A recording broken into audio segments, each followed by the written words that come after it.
माँ दुर्गा को क्यों कहा जाता है आदि शक्ति, जानिए।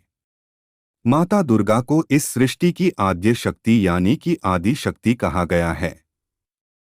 हिंदू धर्म ग्रंथों के मुताबिक पितामह ब्रह्मा जी, भगवान विष्णु और भगवान शंकर जी भी उन्हीं की शक्तियों से सृष्टि की उत्पत्ति, पालन पोषण और सहार करते हैं।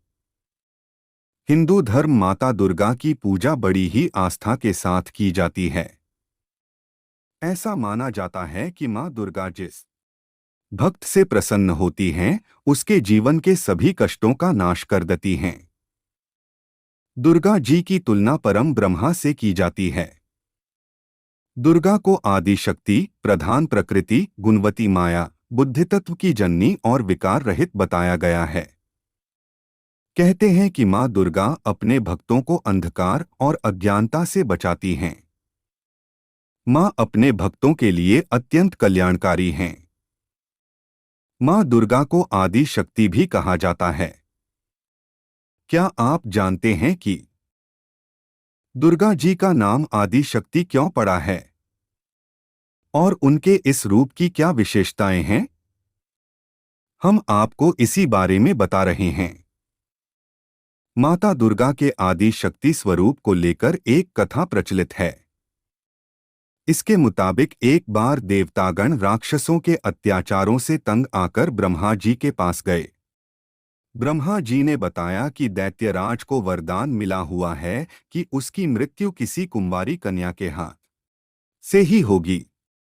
इस पर देवताओं ने अपने सम्मिलित तेज से देवी के इस रूप को प्रकट किया। अलग अलग देवताओं की शरीर से निकले तेज से देवी के विभिन्न अंगों का निर्माण हुआ। इस स्वरूप को आदि शक्ति के नाम से जाना गया। माता का यह स्वरूप अथाह शक्तियों से भरा हुआ है।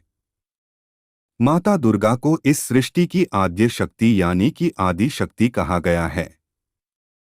हिंदू धर्म ग्रंथों के मुताबिक पितामह ब्रह्मा जी, भगवान विष्णु और भगवान शंकर जी भी उन्हीं की शक्तियों से सृष्टि की उत्पत्ति, पालन पोषण और सहार करते हैं। साथ ही अन्य देवता भी उनकी शक्ति से शक्तिमान होकर सृष्टि के तमाम कार्य करते हैं।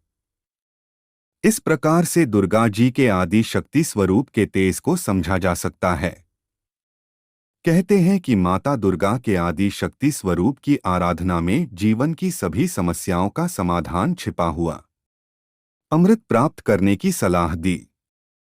हिंदू धर्म में सावन का महीना देवों के देव महादेव को समर्पित होता है।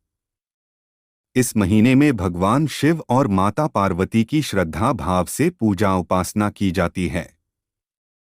साथ ही शिवजी के निमित्त सोमवार का व्रत भी रखा जाता है। धार्मिक मान्यता है कि सावन के महीने में भगवान शिव और माता पार्वती की पूजा करने से साधक की सभी मनोकामनाएं यथाशीघ्र पूर्ण हो जाती हैं। भोलेनाथ बड़े ही दयालु हैं। महज फल, फूल, जल, भांग, धतूरा और बेल पत्र अर्पित करने से प्रसन्न हो जाते हैं। आठ साधक सावन के महीने में विधि पूर्वक भगवान शिव की पूजा करते हैं। भगवान शिव के गले में वासुकी नाग, सिर पर चंद्रमा, जटाओं में गंगा, हाथ में त्रिशूल और डमरू, देह में विभूति और गले में सांप धारण किए हैं। आइए भगवान शिव द्वारा सिर पर चंद्रमा धारण करने की कथा। कहा समुद्र मंथन से प्राप्त अमृत का पान करने से आप सभी देवता अमर हो जाएंगे, लेकिन असुर अमृत पान न करें। अगर कोई असुर अमृत पान कर लेता है तो वह अमर हो जाएगा। उस समय देवताओं और असुरों ने वासुकी नाग और मंदार पर्वत की सहायता से समुद्र मंथन किया। समुद्र मंथन से 14 रत्न, विष और अमृत प्राप्त हुए। इनमें सबसे पहले विष प्राप्त हुआ था। जब समुद्र मंथन से विष प्राप्त हुआ तो देवताओं और असुरों में हाहाकार मच गया कि कौन विष ग्रहण करेगा। उस समय भगवान शिव ने तीनों लोकों की रक्षा हेतु विषपान किया। विषपान के चलते भगवान शिव के गले में जलन होने लगा। उनका शरीर तपने लगा। यह देख देवी देवता व्याकुल हो उठे। तब देवताओं ने भगवान शिव को अपने शीश पर चंद्रमा धारण करने की सलाह दी। चंद्रमा शीतलता प्रदान करता है। आठ, भगवान शिव ने अपने शीश पर चंद्रमा को धारण किया। विष्णु की शिव भक्ति शिव की पूजा देवता और राक्षस, देव और असुर, श्रेष्ठ और अधम दोनों करते हैं। वह हर किसी के लिए महादेव हैं। विष्णु भी उनकी पूजा करते थे। विष्णु की शिव भक्ति को बताने वाली एक बहुत सुंदर कहानी है। एक बार विष्णु ने शिव से वादा किया कि वह शिव को 1008 कमल अर्पित करेंगे। वह कमल के फूलों की तलाश में गए और पूरी दुनिया में खोजने के बाद भी उन्हें सिर्फ 1007 कमल के फूल मिले। एक कम था। उन्होंने आकर सब कुछ शिव के सामने रख दिया। शिव ने अपनी आंखें नहीं खोलीं, वह सिर्फ मुस्कुराए क्योंकि एक कमल कम था। फिर विष्णु ने कहा, मुझे कमलनयन कहा जाता है, जिसका अर्थ है कमल के फूलों की तरह आंखों वाला भगवान। मेरी आंखें किसी कमल की तरह सुंदर हैं, तो मैं अपनी एक आंख अर्पित करता हूं। और उन्होंने तुरंत अपनी दाहिनी आंख निकालकर लिंग पर रख दी। इस तरह की भेंट से प्रसन्न होकर शिव ने विष्णु को प्रसिद्ध सुदर्शन चक्र दिया। विष्णु भगवान की कहानी। जब विष्णु ने शिव को मुश्किल से बाहर निकाला। यौगिक कथाओं में ऐसी कई कहानियां हैं जिनमें बताया गया कि शिव की करुणा कोई भेदभाव नहीं करती और वे किसी की इच्छा पर बच्चों की तरह भोलापन दिखाते हैं। एक बार गजेंद्र नामक एक असुर था। गजेंद्र ने बहुत तप किया और शिव से यह वरदान पाया कि वह जब भी उन्हें पुकारेगा, शिव को आना होगा। त्रिलोकों के सदा शरारती ऋषि नारद ने देखा कि गजेंद्र हर छोटी छोटी बात के लिए शिव को पुकार लेता था, तो उन्होंने गजेंद्र के साथ एक चाल चली। उन्होंने गजेंद्र से कहा, तुम शिव को बार बार क्यों बुलाते हो? वह तुम्हारी हर पुकार पर आ जाते हैं।